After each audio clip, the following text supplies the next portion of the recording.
Hello YouTube, Blue State Refugee here. Going to do a quick little video on cleaning my everyday carry, and we're also going to upgrade the sights while we're here. These standard Glock sights I'm not really a big fan of. I think I have a ton of extra spare parts of sights in my gun box, and anytime somebody needs a sight, I'm always happy to lend them or give them one of mine. Now, because this is my EDC, I like to have it, pretty pristine. I shot this a couple of days ago, and I had some free time today, so I figured I'd give it a quick cleaning and make a video at the same time. Because this has been previously treated with the frog lube, the carbon just falls right off of it. And it's really just as easy as taking a paper towel and wiping this thing down. If you want to do a real detailed strip, that's going to be up to you, but I don't have enough rounds through here to do that. What I do like to use to clean this is Frog Lube makes a wonderful cleaner, and there's always the standby Simple Green. I think, believe it or not, I think that's a great gun cleaning solution. So, and if it's green and I'm not a big tree hugger, but by the same token, I don't think that we should go out of our way to pollute. And I think I consider myself more conservationist in that regard. And I think that's probably where we all should be more focused on that, instead of some of this environmental tree hugging stuff that seems to be more about control than actual good stewardship of the land.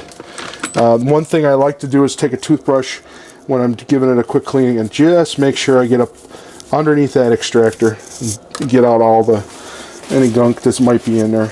And then that's pretty much it. Okay, like I said, you don't have to be a fanatic, but you want to make sure the feed ramp's clean. I'll run a bore snake through, or just a brush, which I have right here handy. And that's about it. We're going to give it a quick CLP lube with the Frog Lube liquid, and we're going to do that after we replace the sights. So let me grab a quick brush here in the gun box, which I think we have, and just going to spray that down with a little bit of Simple Green. Give it a couple swabs.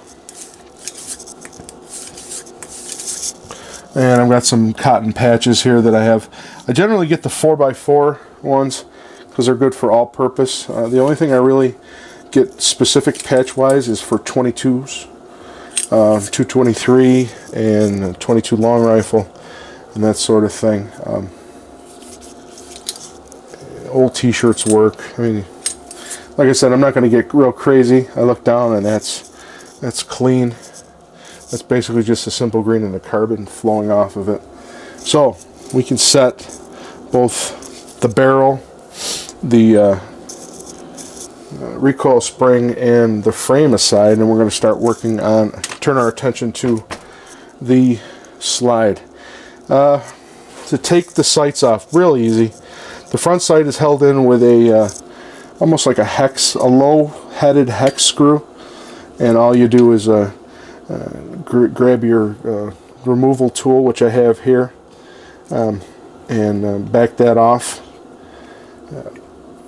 The front sights on the new, I think it started in Gen 3, if I'm not mistaken, are all, the thread goes all the way through, and then you're just going to push that plastic piece out. And we'll save that in case somebody needs parts down the road. The only other thing we have is our rear sight. And for that I have a tool. Actually, this front sight tool came when I purchased this tool. Now, these tools are not cheap, but I think if you do enough of these for friends, families, and other gun plumbers, they pay for themselves. So all we're going to do is we're going to slide the adapter down. We're going to get this centered, okay? And then we'll slide our adapter. Now this is made by MGW. I believe I purchased this at Brownells. If you don't know about Brownells, they are the go-to place for anything gun related. Gunsmithing parts, just gun parts in general. They now have, they've started selling ammunition in the last couple years. They also have a police supply. I think they call it Sinclair, if I'm not mistaken. And so, you know, if you need go bags or any of that nature. So we're going to just unscrew that, and it just drifts it out. I mean, this plastic sight is really held in just by a simple wedge. There's a lot of times when I've heard of people that are doing one-handed manipulations and this plastic sight just shears right off. I know some people just take them out with pliers. I want to preserve it in case, you know, I or someone else needs it down the road, that I have it. So there, that's it. So we're going to get into our AmeriGlow sights. Generally speaking, to do the rear, you want to make sure you have the right side in. You want to be able to do a press fit or a snug about halfway onto the slide, because these Glock slides, the dovetails actually cut on a radius. So if you can come in about maybe a third to a half, you'll have a nice press the rest of the way. If it's very, very difficult, then what they suggest you do is take yourself a flat file.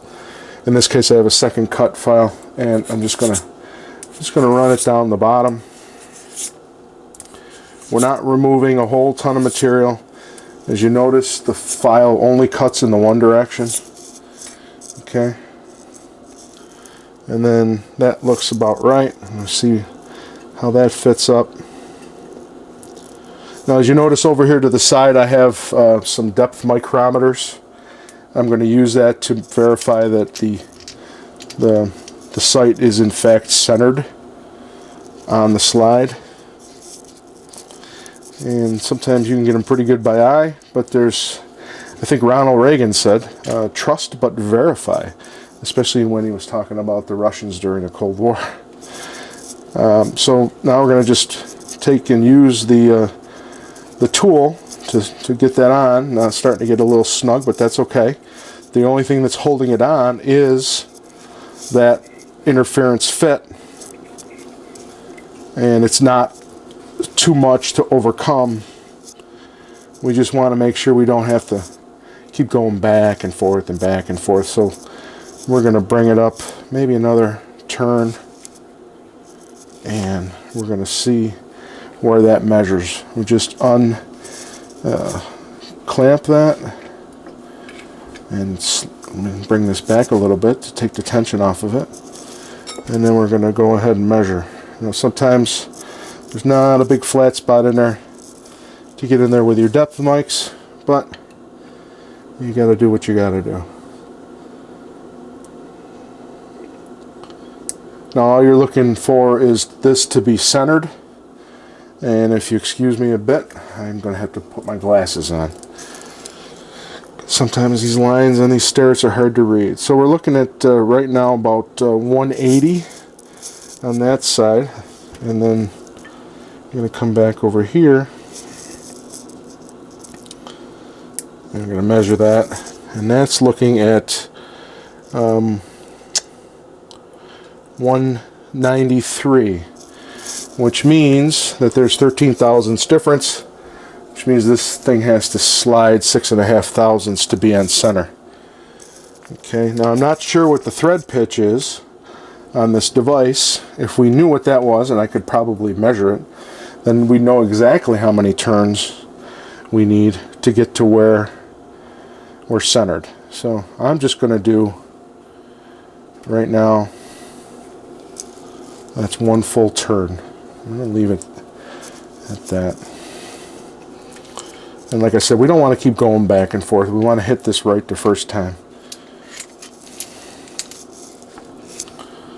And come back down.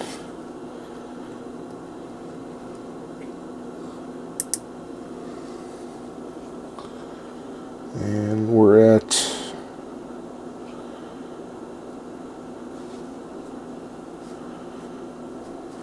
196. If we measure that right, we might have went a little bit too far.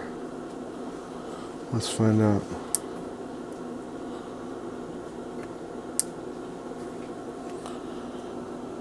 Okay. That's 203.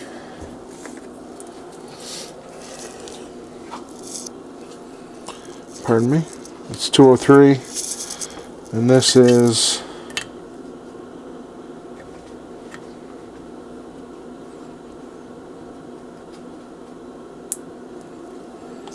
196. So that's 7 thou. So that's 3.5 thou we have to move. So if this is 196 and that's 203, that means we need to move it that way, which means we overshot just a little bit. So that full turn gave us a little bit too much.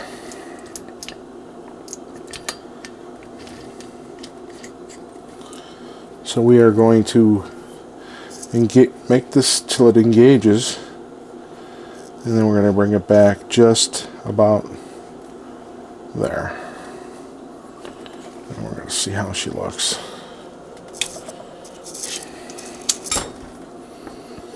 And put the glasses back on.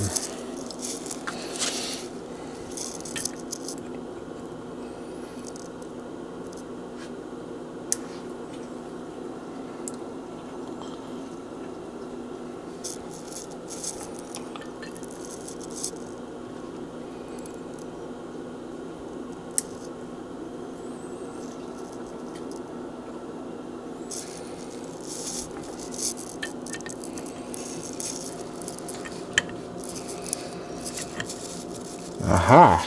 I wasn't on the same spot. Well, that's not going to do me no good.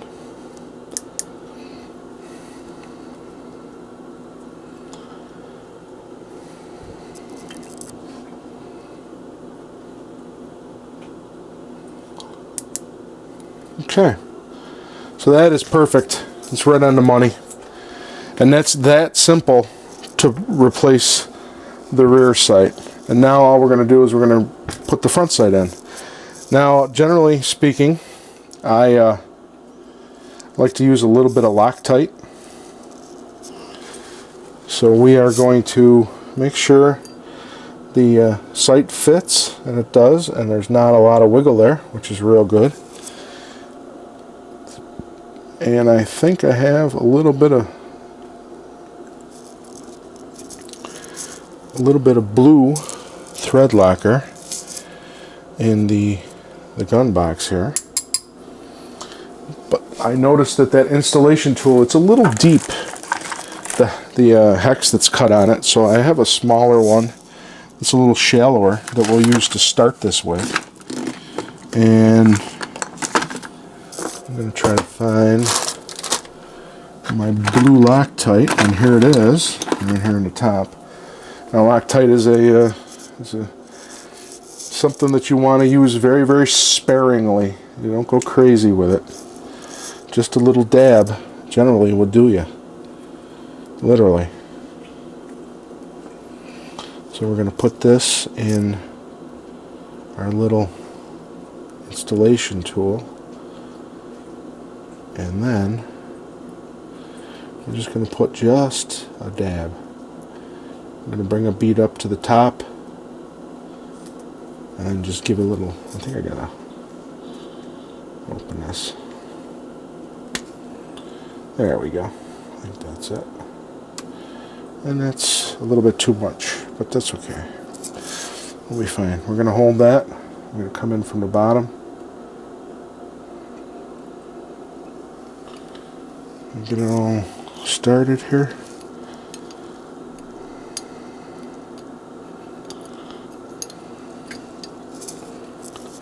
If I can, without mucking it up. Yeah, got a little squirrely on me. So we'll start it again. And there should be enough Loctite in there already that that should be successful. Okay.